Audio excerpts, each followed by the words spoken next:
Well, hello. My name is Anthony, and welcome to our this virtual program that we are hosting. We have Dr. Anita Morgan with us, and let me look through my notes here real quick. Okay, Anita Morgan is a senior lecturer at the Department of History at IUPUI and is a past president of the Indiana Associate of Historians. She has recently co-edited an issue of the Indiana Magazine of History devoted to the study of Indiana women's history and is one of the co-founders of the Hoosier Women at Work Conference. She has a PhD in US history from Purdue University, and her past research includes a look at women business owners and women who worked in the Indiana State Arsenal during the Civil War. She has recently published a book, We Must Be Fearless, the Woman Suffrage Movement in Indiana, that was published by Indiana Historical Society Press in 2020. And she is with us today to talk about her research and to talk about her book, which is available for checkout at Muncie Public Library. Thank you, Anita. Thank you for asking me here. This is great. It's also available for purchase at the Indiana Historical Society too. Let me, if you guys can help me with this, it's been a long time since I have shared a screen. We tried this a minute ago, Anthony and I did. So let's see how it works. Mm-hmm. I've not. That's good. That's good. You can see the starting slide then, Anthony? That's great. You look great. Oh, great. Thank you. Okay. Thank you for asking me here today. It's been a while since I talked about suffrage, except for a small talk on Monday. And I just heard something that I'm going to try to get rid of. There we go. Monday, we dedicated the Indiana Woman Suffrage Association marker at the Indiana State House. 2 years after the start of the suffrage centennial, but we've had some problems. So that was fun to get back out there and start talking about suffrage again. Just a quick explanation of what this photo is. This actually has some relevance to the talk. This is a march on the Indiana State House in 1913. It's mentioned in the book. This takes place around the same time that the National March was taking place in Washington, D.C. And this is an amalgamation of the two suffrage groups, the major suffrage groups in Indiana, the Women's Franchise League and the Equal Suffrage Association. And it took some doing to get the two groups to cooperate on this march, but they did. And it's hard to tell from the photo, but what they've done is they're marching to the State House. That are going to go in the State House. And then as they find senators and representatives and even the governor in the hallways of the State House, they're going to pin votes for women's sashes on the men and give them yellow flowers. The yellow rose was the symbol of suffrage, and try to get them to back suffrage. So I thought this was a nice place to start. And this right here, I am fairly certain is Luella McWhorter, which I will mention in a moment. Let's see if I can advance this. So hang on. There we go. What I want to do today is correct a problem that I think is really dominant in Indiana women's suffrage history. And that is a lot of people don't know the individual suffragists. They may know the story overall, but they don't know the women who were actually involved. And so what I want to do today is go through pairs of Hoosier suffragists that work together or not work together during the same time period to kind of highlight what's going on in the decades of the Indiana Woman Suffrage Movement. Remember, the Indiana Woman Suffrage Movement was 69 years long, so there were a lot of women involved. And so I want to introduce you to some of the women. And then after I do that, then I want to talk about what happened in the state on November 2nd, 1920, which was the first day that women could vote. So who we see here, you can see that is Amanda Way and Dr. Mary Thomas. That is one of the better photos of Dr. Mary Thomas. There's another one that's been used a lot that I think doesn't do her justice. And both of these photos are from, we believe, about the time when they both started to get active in the movement. So that would mean Dr. Thomas in this photo, and Dr. Thomas is the one with the bow in her hair and her hands folded on her lap. Dr. Thomas would have been in her early 30s for this photo. So let's first talk about the similarities between these two women. Both were Quakers who later became Methodists. Both were abolitionists and temperance advocates, as were most early Hoosier suffragists. Both had been teachers who left the field so that they could make enough money to support themselves. Dr. Thomas in particular was upset when she discovered that a male teacher made more money than she did. Both supported vociferously the Union in the Civil War, Way as a nurse and Thomas as a doctor, and Thomas also as a newspaper editor that was strongly pro-suffrage and pro-Union. Both worked on transport ships which carried wounded Union soldiers up the Mississippi River and back to Indiana. Amanda Way, the one with the little curls on the top of her head, Amanda Way was the one who at the age of 23 took the opportunity at an Indiana abolitionist convention to call for a women's rights meeting. Dr. Thomas was a bit older. She was in her early 30s, married with 3 children, and getting ready to attend medical school in Pennsylvania when the suffrage movement started. Way chaired that first meeting, and Thomas could only send a note of congratulations and encouragement since she couldn't attend. After the Civil War, Way left Indiana for Kansas, which was where much of her family lived. Temperance became her main concern, although she always remained interested in suffrage. Her attention, because of a brother who almost drank himself to death, her attention turned more to temperance at that point. Dr. Thomas stayed in Indiana. She made sure the suffrage movement maintained its momentum through annual meetings and was herself the president for 1 year of one of the 2 national suffrage organizations, the American Woman Suffrage Association. She eventually stopped her work in the movement due to her age. She died in August 1888, 3 days after making a midnight house call at the age of 72. She was one of those women, I don't know if you've ever belonged to any clubs or associations, but it seems like sometimes the only thing that holds the association together is that one person who just keeps working at it and being active. And that's the kind of person Dr. Thomas was. The pallbearers at her funeral were all women, and they represented her life's work and the major pillars of the early Indiana women's rights movement. 1 pallbearer represented suffrage, 2 represented the temperance movement, 1 represented the Home for Friendless Women, and 2 African-American women, Mrs. Kizzy Johnson and Mrs. M.A. Mason, represented both the abolitionist movement and Thomas's continual medical work in the African-American community in and around Richmond. When we look at these 2 women, we can see similarities with the national suffrage leaders at this time, who also got their start in abolition and temperance, and many of whom were also Quakers. And here we have May Wright Sewell. Over here, you can see the cursor, and Helen Gauger. This is an example of a woman who, one was an excellent speaker, the other was an excellent organizer. And they are a great example of how sometimes women who disagree still can move the movement forward. Gauger and Sewell, though, actually had very much in common. They were born 1 year apart. And like we mentioned with Way and Thomas, they started their careers as teachers. In fact, throughout this 69 years of women's suffrage in Indiana, there are a lot of teachers involved. Gauger taught for a short time in Lafayette. Sewell taught in Wisconsin and Michigan, served as the principal of the Franklin, Indiana High School, and then moved on to Indianapolis High School, which will become Shortridge, where she taught German and English. Both women also had strong working relationships with their husbands. Gauger's husband, a lawyer, had an apparent medical issue with his eyes, so she often read his legal papers to him and became so well acquainted with the law that she was admitted to the bar. Sewell's first husband taught with her in Franklin and Indianapolis before dying of tuberculosis. Her second husband operated a private boys' school, which was called the Indianapolis Classical School, and she taught there with him before opening her own private school for girls.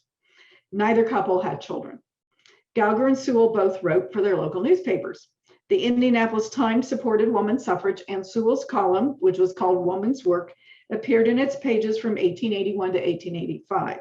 She discussed suffrage, equal pay for equal work, and women's access to higher education.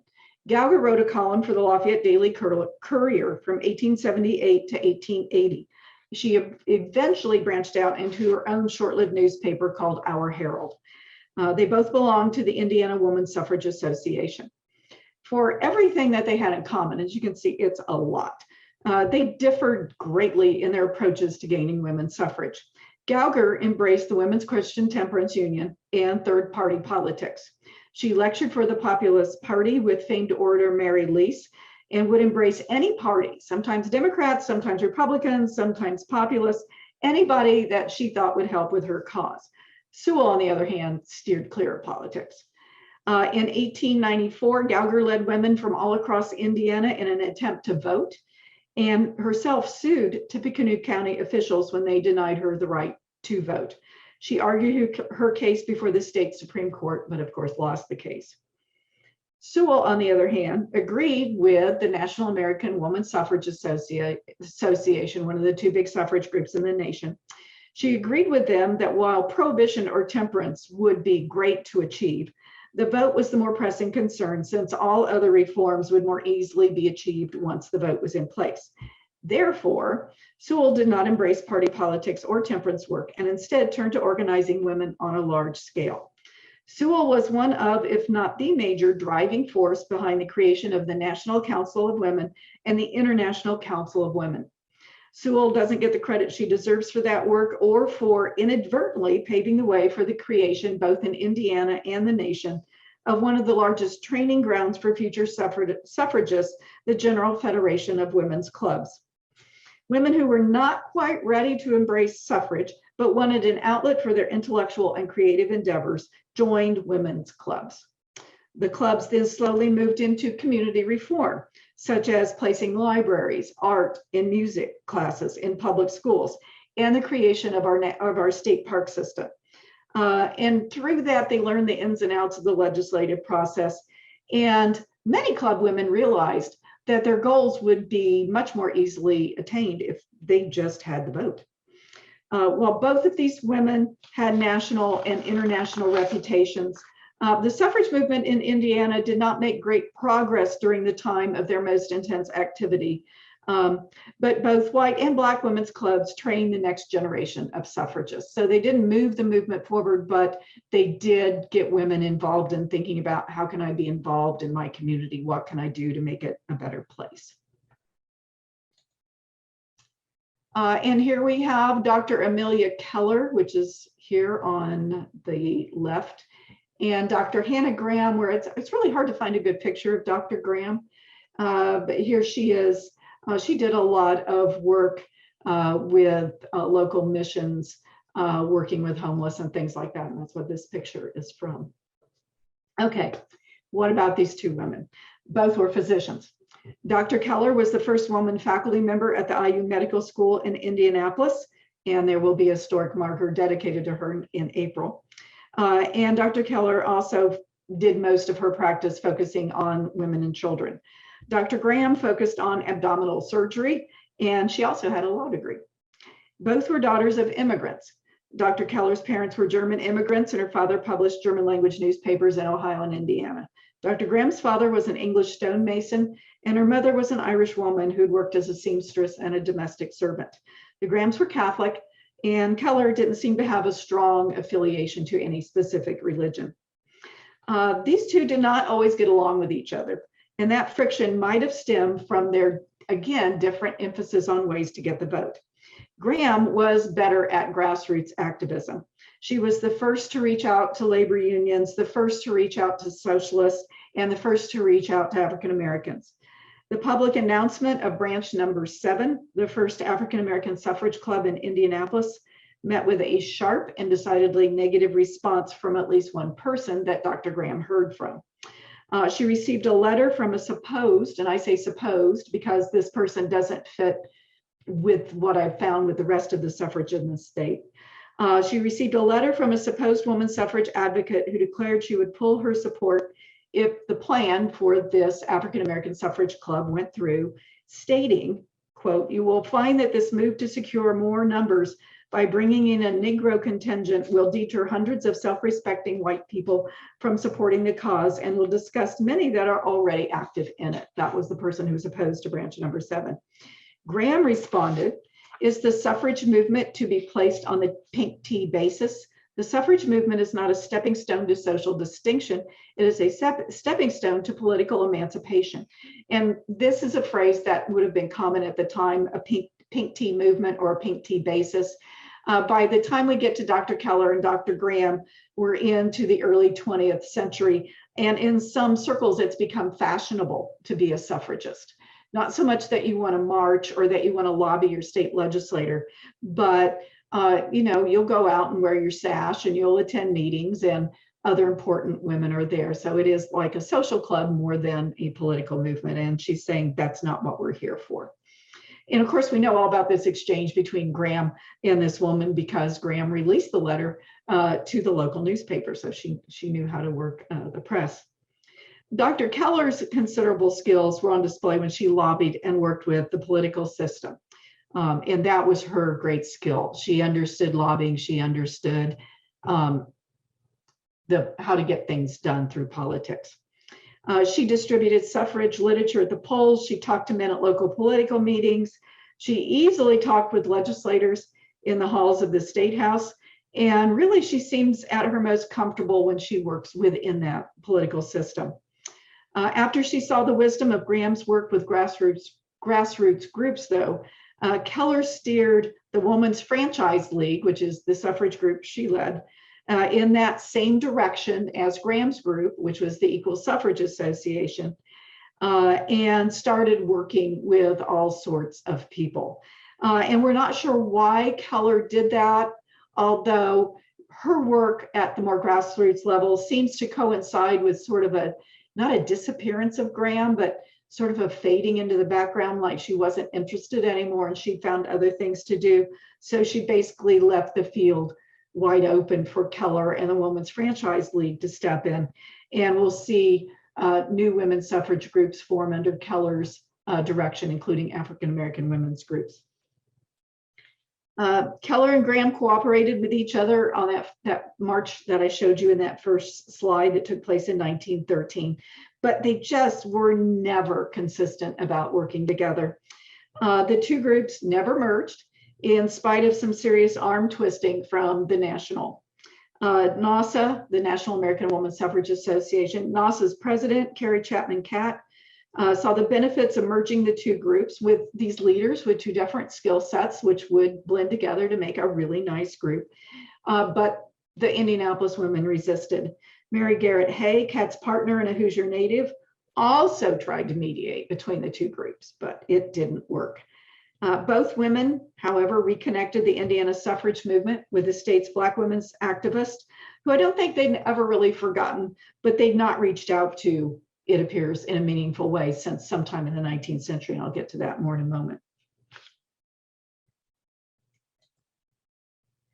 Okay, now I have three pictures I wanted to share for these next women. And so we're going to start with this one since both women were active at IU Bloomington. And these are two women who were active in the Black suffrage movement in Indiana. Okay. The first mention of African-American women's involvement in the woman suffrage movement in Indiana is found in the 1869 Indiana Women's Rights Association meeting, the first one after the Civil War. A Black woman in attendance wanted to know if Black women were included in the movement, and the answer was yes. It is quite possible African-American women attended suffrage meetings before 1869, since Dr. Mary Thomas was so staunchly an abolitionist and worked within the free Black communities with her medical skills in the Richmond area. So it's possible they had attended before. So in other words, the presence of a known abolitionist who had close ties to Black women would make it not shocking to find an African-American woman at that 1869 meeting. Black women were again present at the Indiana Woman Suffrage Association meeting in 1882. Zerelda Wallace made sure that the hundreds of women and men in attendance knew that Black women could participate in the meeting's deliberations. In 1916, Black suffragists Carrie Wallen of Irvington and Lizzie Compton and Minnie Highbaugh of Indianapolis heard Carrie Chapman Catt speak at a large suffrage meeting in Indianapolis. And then finally, a speech by Estella Weaver Nukes of Marion, a descendant of the Weaver settlement, a free Black community established near Marion before the Civil War, at the 1917 State Women's Franchise League meeting was probably the first time that a Black suffragist spoke or had a specific place to speak on the statewide convention's agenda that day. She spoke on how to encourage the formation of more Black women's suffrage clubs and suggested that the Women's Franchise League approach the ministers of Black churches to see if they would help organize clubs in Black churches across the state. This cooperation between Black suffrage groups and white women did not take place throughout the country. In Kentucky, for example, while Black women's clubs were present and Black women had actually voted in the early 20th century in school board elections, so had political experience, in spite of that, in Kentucky, white women's suffrage clubs did not work with Black women's suffrage clubs, although both existed, but they did not spend time together. And that will be different in Indiana. They actually do interact quite a bit.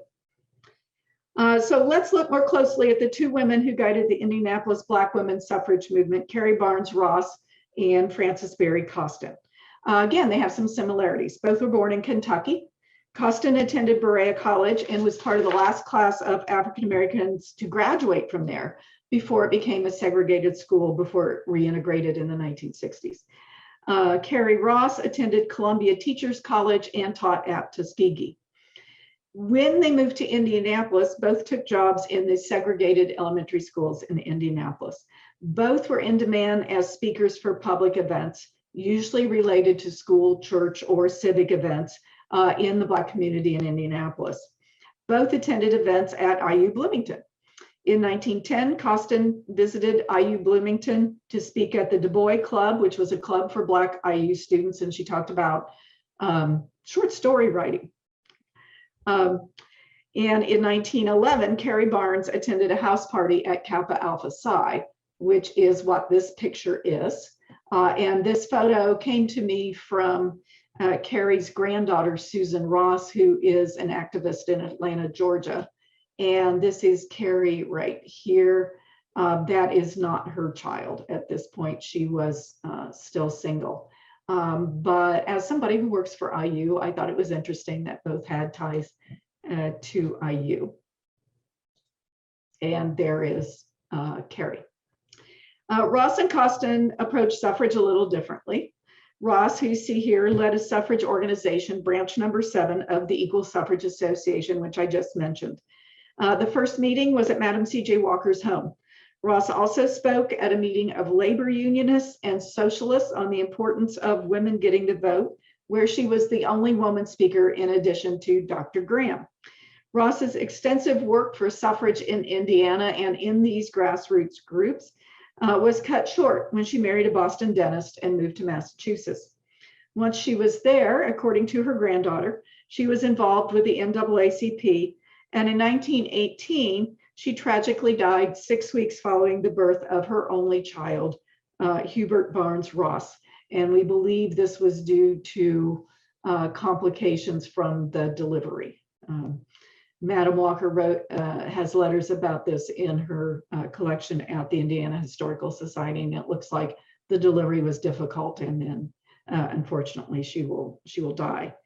Her son, however, later entered Yale University as a graduate student in sociology, switched to anthropology, and received his PhD in 1954 from Columbia University. He became a very well-known anthropologist who taught at several institutions in and around the Atlanta area, and he didn't die until 1995. So that's Carrie Barnes Ross. Costa can be most easily seen for her involvement through her newspaper articles that were published in the Indianapolis News. And this is Frances Berry Costa right here. This is a photo that was taken at Berea College. This is Costa, this is her brother, and this is her brother back here. And the column she wrote for the Indianapolis News is not the social column which you would see in many newspapers of the time telling about events. These were opinion pieces. These were pieces on the importance of education. So they were long columns, they were detailed, and it's very impressive that the news actually hired her to write these columns. She wrote mostly on education and politics before the 1920 vote. In those columns, she lectured Black suffragists on the importance of reaching out in the Black community to those who did not know about the fight for the vote. She thought that studying the state constitution and state and national offices at suffrage club meetings was really necessary and really important, but that it wouldn't do any good if the largest number of Black women possible did not vote. So she was still trying to get people to go into the community and have community outreach. In another article, she stressed that the Indianapolis Black community, both men and women, should vote for the candidate who would do the most good for their community instead of following the traditional default of voting for a Republican candidate. Costa stayed in Indianapolis. She didn't leave. She worked with the Flanner House with the Phyllis Wheatley YWCA. She continued to teach and, of course, was the staff writer at the Indianapolis News. She was also later very much involved with the Orphans Home in Indianapolis. And again, many thanks to Susan Ross and also to Costa's great-granddaughter, whose name unfortunately has just slipped my mind. I apologize for that, for their help in finding out more about their grandparents. And this is one of those areas where there's just so much more work we need to do on Black suffragists in Indiana. They were there, they did amazing work, but it's really hard to find their documentation. Oh, here are two women that I just wish I knew more about because they just are so much fun to read about. This is Luella McWhorter over here and Sarah Messing Stern here. Luella McWhorter and Sarah Messing Stern were childhood friends in Indianapolis. McWhorter's grandfather, Hezekiah Smith Sr., was one of the original settlers of the capital city and a Methodist circuit rider. Her father was also a Methodist minister. Stern's father was the longest serving rabbi in Indianapolis to that time. How they met in what was still a relatively small town is unknown, but it is readily apparent from Stern's letters to McWhorter that they were good friends for life and they knew each other's family really well. I'm including them here because both were heavily involved both with suffrage organizations in that final 8-year push before 1920. McWhorter led the legislative council and Stern served in various offices in all sorts of suffrage groups, local and state. The other reason I'm including them here is because both served as links to women's clubs that were not solely devoted to suffrage. McWhorter was heavily involved with the Women's Christian Temperance Union, and Stern was involved with both her local and state council of Jewish women. Stern was also an important officer in the Federation of Clubs, that statewide umbrella of women's clubs I mentioned earlier. One of the things that's really hard about doing suffrage work is that the suffragists themselves, except for Grace Julian Clark and Mayrite Sewell, did not leave a lot of, and Helen Gauger to a certain extent, did not leave a lot of personal feelings behind about how they felt about things. And it's really fun in the letters between Sarah Stern and Luella McWhorter that you actually get to see the personality and the life and the reminder that suffragists had lives outside of suffrage. They had families they had to take care of, and they had tragedies, they had births, all sorts of things going on while they were doing that. And if I ever get a chance, one of the things I would like to do is go back down to IUB, which is where McWhorter's papers are, and dig around in this friendship a little more. I would like to know both of them, quite honestly. Okay, so those are some of the suffragists. And these are two papers, or two pictures from the November 2nd, 1920. I believe it's the Indianapolis News, of people at the polling places in Indianapolis. This is a photo taken on Indianapolis Avenue, which is the heart of the Black community in Indianapolis. And you can see these African-American women lined up here waiting to go in to vote. And I can't tell if they're bored with this guy trying to show them how to use a voting machine. I have the feeling they just want to get on with it. Most women had attended voting schools by then, which teach you about ballots and machines, and I think they were just ready to vote. Same thing with the immigrant women here. These are mostly women from the south side of Indianapolis, which was still a strong immigrant community at that point. And you can see one of them brought, I can't tell if it's a boy or a girl with them, to vote.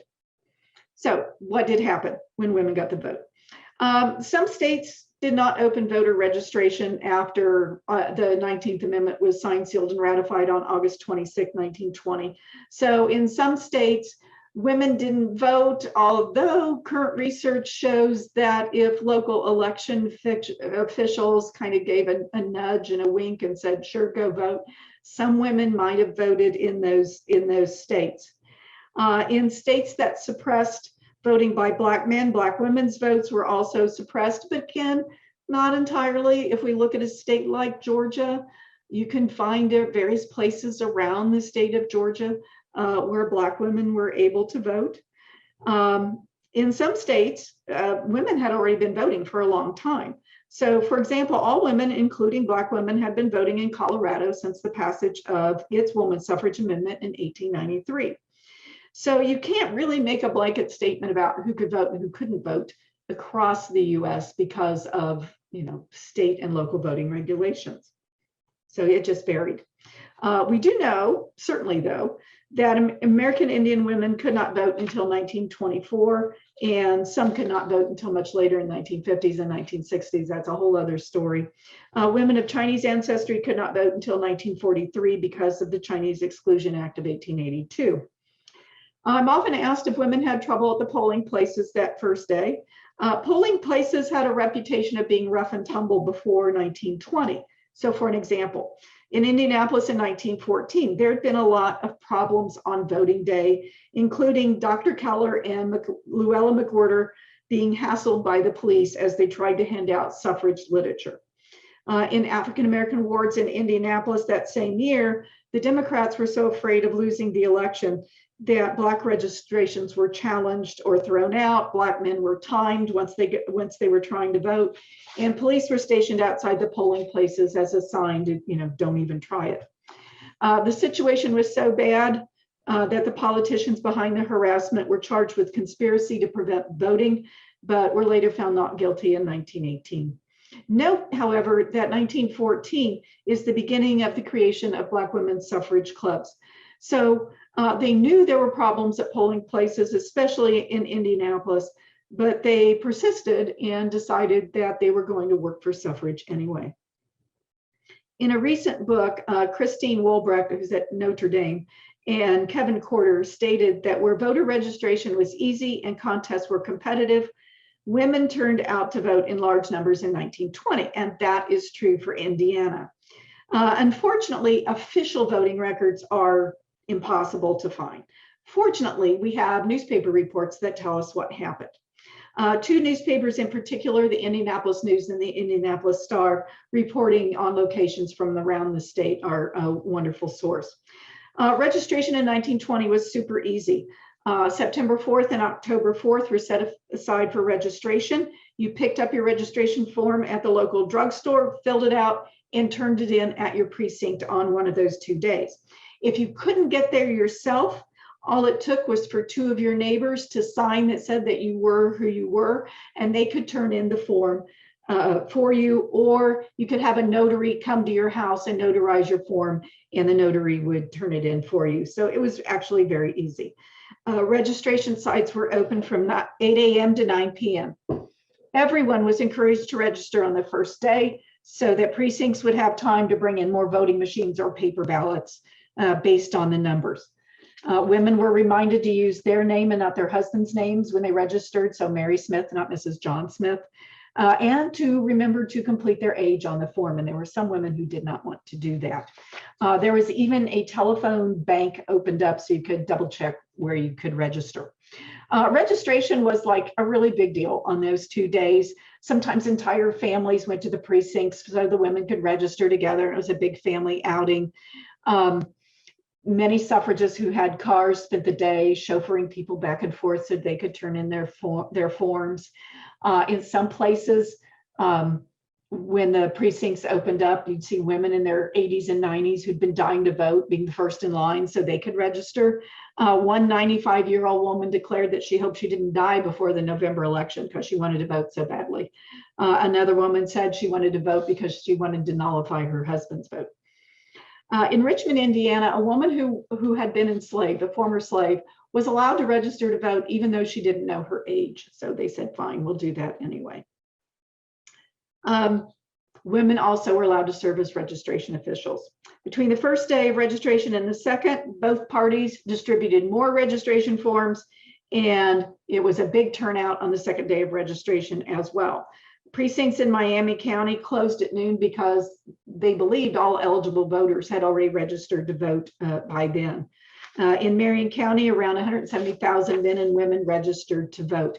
And notice what I'm talking about here, ease of registration, bringing in more registration forms so they could bring in, have a good count, bring in more machines, more ballots. Both parties really wanted women to vote. This was a huge voting block that was coming in. And Indiana was still pretty close as far as political parties go. And so they wanted to get all the votes they could.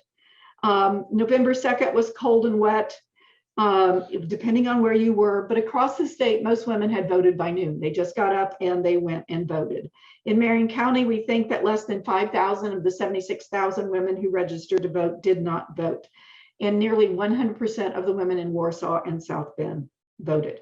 Women arrived with children in their arms and took them into the voting booths with them. In Fort Wayne, somebody challenged this as a voting violation. It did not stand.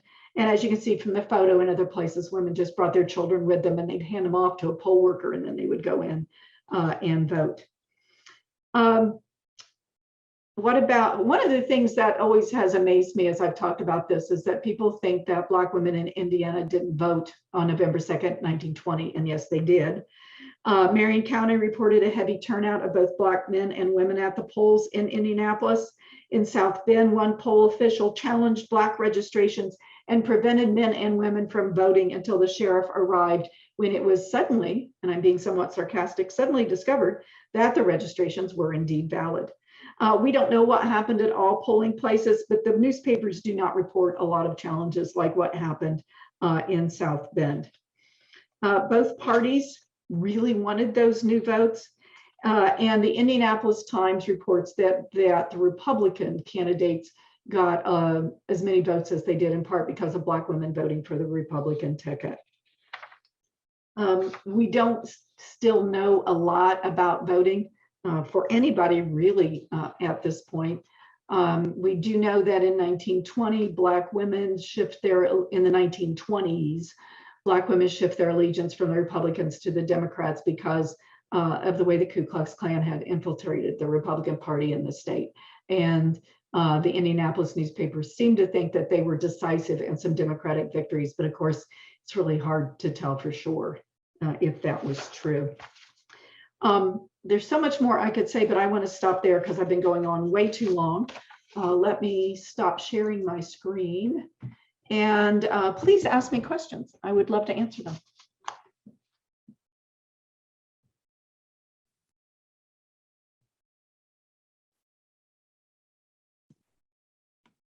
Anita, I have a question. Sure. Sure. That 1890s when Helen, how do you say her name, Gugar? The people in Lafayette say Gauger. Other people say Gugar. So okay. I go with Lafayette. All right, Gauger. Yeah, that's, you say in your book, it's kind of a new departure strategy, but the new departure had been overruled like 20 years earlier. It's way after they know that just assuming the 14th and 15th Amendment give you the right to vote doesn't work. So do you have any idea why she decides to do that? When the US Supreme Court has said you can't do that? She's a really interesting woman. I wouldn't doubt it at all. And by the way, she does not like Susan B. Anthony. She says Helen Gauger has very disparaging things to say about Susan B. Anthony, says she's a disaster as an organizer. And I just wonder if it wasn't her complete sense of confidence that she could do it right, that this would be, she could do it better than Anthony. There's no way that it would fail. She also, I think, had supreme confidence in her, what she thought were her legal skills. And I'm not sure she actually, she didn't think she could vote. right? Because she went in to vote and it was prearranged that they would not let her vote, and that was all arranged. I just think she thought she could win at the Indiana Supreme Court. I have never seen a woman with such confidence as Helen Gauger. This is a woman who at the Chicago World's Fair basically stood up in front of God and everybody and said, Mayrite Sewell is my enemy. So that's the only reason I can think of that she would do it, because you're right, it hadn't worked before. So thanks for that question, Nicole. Yeah, she really does come across as quite the character. Quite a difficult person. She was, but sometimes it took somebody like that to get everybody's attention about on the topic, and so I think they learned to live with it. Anybody else? I have a question. Sure. What surprised you most in the research that as you were doing it? Oh, that how much. Well, two things. One was the presence of so many Black women's suffrage groups. I mean, Muncie had 2. Indianapolis at one point had 5 or 6. And we just, except for one brief mention in a book, nobody had really investigated those. So it was kind of a surprise to see them there. But once you started looking, you're like, they're everywhere. How did we not see this? So that was a surprise. The other surprise was how much they didn't get along. You can find in every decade, there's antagonism, but what I so admire is they realized they didn't have to like each other to get the job done. You could not get along and still realize that there might be some point of cooperation where you could work together to do this. And that's a lesson I think we could all learn. You don't have to like somebody to work with them. So I was really surprised at that. Thank you. Do you perhaps know the names of those African-American suffragette groups that were active in Muncie? Do you know the names? The Booker T. Washington League and the South Side League. Anybody else? I could talk about this all day, obviously. I just posted the URL for Melissa Gentry's website because she's mapped a lot of the suffragists you're talking about. Right. And the churches that were associated with the Black women's organizations are on there. Yeah.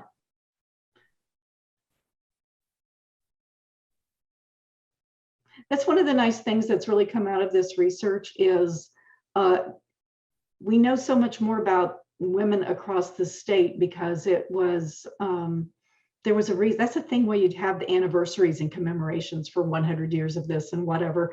It really inspires people. Plus, Indiana Humanities had some really good grants that came out that helped inspire a lot of this research as well. But there's been so much work done in Muncie, so much work done in Bloomington, so much work done up in the region. For those of you who are native Hoosiers, you know what I mean by the region. And that's been one of the great things that's come out of the suffrage centennial is this new information. The only thing we have to do is really work on getting it out to the public. And there's going to be a special issue of the Indiana Magazine of History come out the very end of this year that is again devoted to women's suffrage and what we have found over the last 2 years. So I think that'll be great too. Anita, is there a way that we can get a copy of that Indiana Magazine? I don't, it's an academic journal. Do you carry it in the library, Anthony, or have links to it? What journal is that? I'm sorry. The Indiana Magazine of History. I don't know if we carry it, but if you certainly. It's on, you get it through JSTOR, I think, right, Nicole? It's probably through JSTOR. The Muncie Public Library does not have JSTOR, but Ball State University does. Right. If you wanted something like that, we could easily request it and get it for you. Okay. I think, isn't there a lag with JSTOR that you don't get the That's true.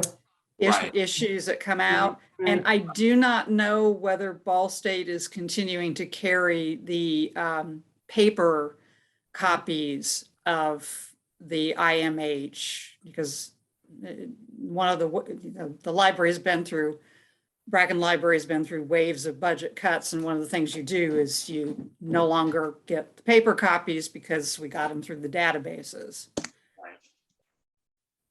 Okay, so this is coming out, you said at the end of the year, and it's Yes, going to be about Indiana suffragists. yes. Okay, I can connect with a lady at Purdue Northwest in Hammond, and she's a history professor. She might be Catherine able Tobin? to get it for me. Thank you. Sure thing. Well, Nancy, I get a copy, so I will put my email in the chat. Okay, And if you want to email me your information, I'll just put it in for everybody. Anybody who wants a copy of it when it comes out at the end of the year, I'll see you get a copy of it. Thanks, great, Nicole. thank you. My subscription is now digital only, so Oh, no, I still get the paper copy. good for you. Do you know how long it was before a woman was elected to either state house after they started voting? In 1920, No, I know, a representative, a woman representative or a Senate. yes, it was 1920. It was 1920. That first election, someone died, a man died. Oh. And this woman had been very important in the Republican Party. I want to say it was Muncie, but it may not have been Muncie. It may have been it's somewhere in that area. But he had died like on Saturday, and they needed somebody to step in, and so she put herself in. I'm sorry, I don't remember. That spaced me, but that has spaced me. But there she is. There she is. She won. It's in all the newspapers. And what a way to get into office that first time. It's really unfortunate he died, but okay, she got in. Anita, I have Yes. a question. Sure. Why, my husband is a distant relative of John Sherman Aldridge, who introduced the resolution. Yes. Yes. Do you know why? And he was originally from Muncie, but I don't know, that district changed, and he and his wife kind of moved back and forth between Muncie and Yorktown and Anderson. They both descend from pioneer settlers of this area right after the Revolutionary War. And I just wondered how do you know how he got interested in this? I've not been able to track that. Just that I think he introduced it more than once, but didn't pass the first time. There were a lot of men in Indiana who were in favor of women getting the vote. Every time the state legislature voted on women's suffrage, there wasn't this huge disparity between the pros and cons. The votes were actually pretty close. My guess, I don't know why he personally got involved, but a lot of men got involved because they, especially during World War I, or because of World War I, women had done so much work during the war. They had proven, I guess, their loyalty, their patriotism, their interest in the government with all the war work they did. Other men had been impressed by women women had been lobbying the state legislature since the end of the 19th century, trying to get labor laws through, trying to work on libraries, schools, things like this. So it wasn't uncommon to see a woman at the State House by the time we get to the turn of the 20th century. And a lot of men had become accustomed to the idea, well, there are things that women can do, and getting the vote would be really good. What I find, and Aldridge is not one of these, but what I find kind of fascinating is that the men who were against suffrage would try to insert language into these suffrage bills that would give white women the vote. Mhm. And at that point, the suffrage supporters, and I think Aldrich is one of these, I would have to check, but I think he might be, they would then pull the suffrage bill rather than act on a bill that would keep Black women from voting. Oh, that would And just I be- admire that a great deal, that they would rather pull the bill than have that language in there. But really, a lot of those votes were close. I mean, there wasn't that much. Remember when Indiana women almost got the vote in 83. The state legislature passed the vote in 81. And if it had passed the legislature again in 83, Indiana women would have had the vote. And those were close votes as well. So I'm not quite sure what's going on in the state as far as the men go. But I would like to know more about that. So They were was it- really, the family was really involved. In fact, he has an interesting history himself, because depending upon which census, he's been listed as a realtor, he was listed as a lawyer, he was listed as a minister. I think he had some affiliation with, well, I know he was affiliated with the Brethren Church, that the sect that became part of Huntington College. But the pioneers were Quakers. Right. And they were part of that There you Quaker go. settlement Okay, that came up from North Carolina great. after the Revolutionary War up until this area. And so I don't know whether it was just, part of his upbringing, and culture, but because we don't know any other family of our age who have any connection to him. So trying to piece it together, it's like you writing a book, trying to piece it together and figure out what it was about him, that this was something that he was an advocate for. Thank you. Sure. I think what's interesting is that, at the very end, on January 16, 1920, when the state legislature voted, only 3 men voted against ratifying the 19th Amendment. Only 3 men in that entire state house. The House of Representatives, I think it was the House that was unanimous, and the Senate had 3 votes against, but that was it. So it wasn't close like in Tennessee, where it was dramatic and how is this going to turn out? Indiana, it was 3 hours and it was over. They just did it. And the suffragists, what I love is the suffragists were so confident it was going to pass. They brought in a band and had a celebration. I mean, they were ready right there. So it wasn't even close by that time. Anita, I have a question about that 1883 possibility of passing legislation.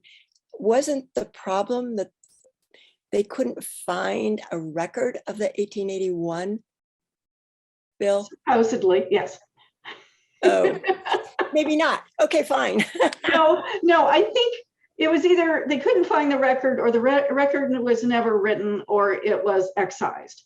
I've talked to the people at the state archives about this and said, could you look at the journals and see if it looks like something was just sliced out of there, and thinking various nefarious things had gone on, because that happened a lot. But it doesn't seem to be the case. No, it was just, I just think either purposely or not purposely, they just decided not to record it in the journal. And my guess is it wasn't purposely done, but it was such a, and actually Nicole would know more about this than I would maybe, but it seems to me like it was one of those rules that was written down, but nobody ever paid attention to. And now here's a really good opportunity to pay attention to a bill that you don't want to have enacted. Let's bring up this old rule and say, oh, look, we didn't write it down. But it is frustrating, but you have to remember in that the legislature only met every other year at that point. Right. So you've got that year in there for everybody who's really interested in the liquor business to get really upset because they don't want women to vote because they're afraid they'll vote prohibition. So they have a lot of time to pull a lot of levers to make sure it doesn't happen. Yeah, I mean, in your book, Anita, you talk about how they passed it in 1881, and then all the people who have reasons to be against it, like the liquor interests, sit up and say, "Oh my God, this is happening. and so they have 2 years to sort of, it sounded from your book as if the suffragists were sort of like, hey, 1881, we got this going, we're good. And their opposition is mobilizing, and they're not quite catching on that their opposition is mobilizing to stop it in 83. What's, I think one of the most interesting things about this whole thing with the liquor interest is I was fortunate enough to have a grant to have one of the undergraduate students at IUPUI translate some of the German language newspapers for me from the time period to see what's going on with suffrage. And they write these editorials and they're like, we really want women to get the vote. We think it'd be great if women would get the vote. But if they get the vote, they're going to outlaw, you know, everything that we stand for as far as having fun and beer gardens and all this. And we can't do it. We just can't do it. So they're really interesting editorials, because you have a lot of men who do sincerely, I think, want women to vote, but then they're like, well, but no prohibition, we can't have that.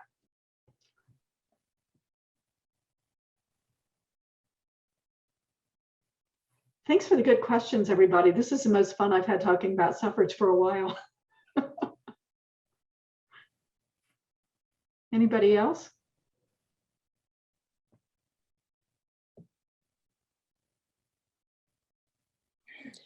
Thank you, Anita. I think this was great. So I really Thank you. appreciate you sharing all your research with us. Thank you. Thank you for having me. Anthony, thank you for asking me to do this. This was really great. I don't think Thanks, Anita. I learned a lot again. Again, thank you. I have an article I'm trying to finish up really quickly that has to do with suffrage, and now you've all just inspired me to go sit down after this and finish it. So thank you. You're welcome. Excellent. Okay, well, I think we'll wrap it up there, I guess. And thank you. And if you keep an eye on our YouTube, I'm sure this video will be posted there. And please share that with any and all who you feel would be interested. And thank you all for coming. I'm very glad to see that so many of you came. Mike, did you have a question? No, I was going to wait. Okay. Okay, thank you. Thank you. Thank you again, Anita. You have a good day. Bye, Thanks, everybody. Nita. Great talk. Nice to see you.